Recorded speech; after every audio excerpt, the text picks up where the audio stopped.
Ahora quisiera explicarles un poco algunos conceptos sobre la sociología. Dentro de la Cátedra de Sociología de la Educación tenemos una primera parte en la que vamos a ver lo que es la sociología en general. Y luego en la segunda parte vamos a ver esa sociología referida a la educación, o sea, lo que es propiamente nuestra cátedra de Sociología de la Educación. Para eso tenemos que ver que la sociología es el estudio de la sociedad, en tanto y en cuanto se considera la sociedad como un conjunto de seres humanos que habitan en un mismo lugar.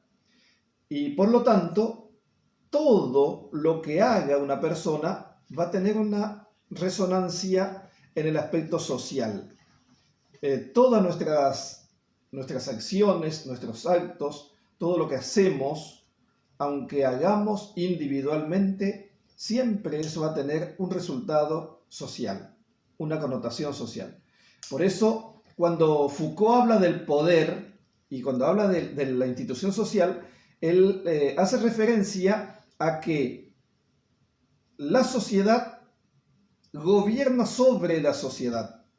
La sociedad se responsabiliza de la acción social de los que viven en esa comunidad. Es así como se van entretejiendo esos conceptos que ustedes han visto en los apuntes, por ejemplo, control social, por ejemplo, rol y estatus, que hacen referencia. Yo no me voy a detener pormenorizadamente en esos conceptos porque son muy fáciles, pero es importante que tengamos en cuenta, y a esto me quiero referir, al conjunto de lo social en nuestras actividades y en lo que hacemos o decimos. El control social, por ejemplo, es necesario que la sociedad tenga un control sobre los habitantes. Y ese control puede ser de modo coercitivo o de modo consensual. Lo coercitivo va a hacer referencia siempre a lo obligado, a lo mandado, a lo estipulado, a lo legal, a lo legalizado. Esto está permitido, esto está prohibido, eso es coercitivo. Yo hago esto porque la ley me ampara, yo no puedo hacer esto porque la ley me prohíbe. Eso es coercitivo. Sin embargo, lo consensual, el consenso parte de un acuerdo en el que yo me pongo de acuerdo, consensúo con mi vecino, consensúo con el pariente sobre algunas conductas que vayamos a tener en común, pero con un consenso previo, sin legalizar, digamos. Eso es el consenso. Ese control social, la sociedad lo tiene desde la autoridad, el poder. Después, más adelante, cuando veamos a Foucault, vamos a ver cómo él institucionaliza el poder, y eso es importante para una sociedad civilizada, una sociedad ordenada.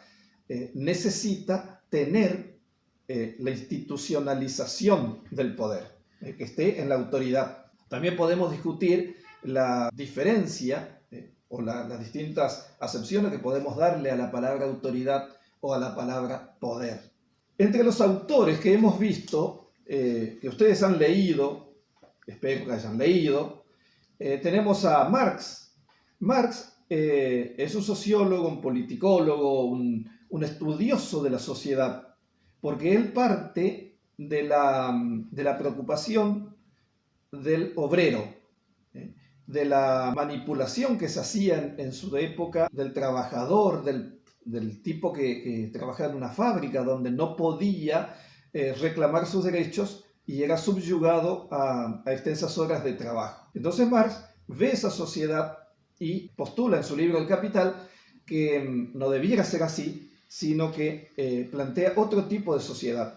Y para eso, fíjense qué interesante lo que hace Marx, porque él toma la dialéctica hegeliana de Hegel y entonces le aplica a ese movimiento, ese dinamismo que tiene la sociedad para establecer la lucha de clases, o para explicar, mejor dicho, la lucha de clases.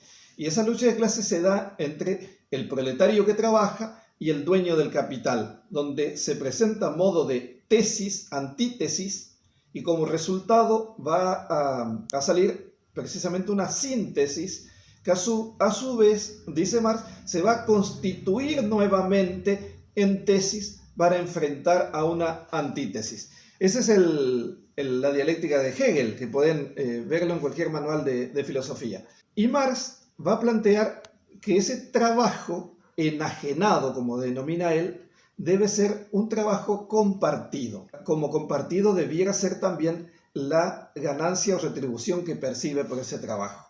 Y entonces plantea una sociedad distinta a la que encuentra. Y ese es el trabajo del sociólogo. No solamente plantear una dificultad, sino presentar una idea superadora de esa sociedad que encuentra.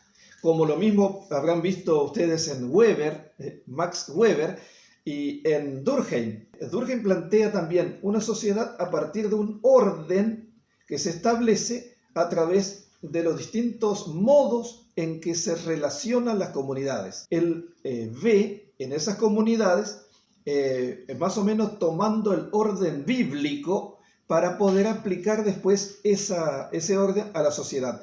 Y los que se sienten excluidos, él dice, no encuentran ese lugar en la sociedad y entonces recurren al suicidio. Hace un estudio muy interesante sobre el suicidio, donde él plantea distintos tipos de suicidio, ¿no? Aquel que se suicida porque no vale la pena vivir simplemente, y otro que se sacrifica en pos de otro, el altruista, para conseguir mejores fines. Y Weber plantea también la rivalidad, un poco inspirado en Marx, lo de riqueza y pobreza, pero lo hace desde una concepción protestante o bíblica de la riqueza como don de Dios y la pobreza como castigo de Dios. Entonces él dice que debe armonizarse en esa relación para poder desencadenar en una convivencia más pacífica.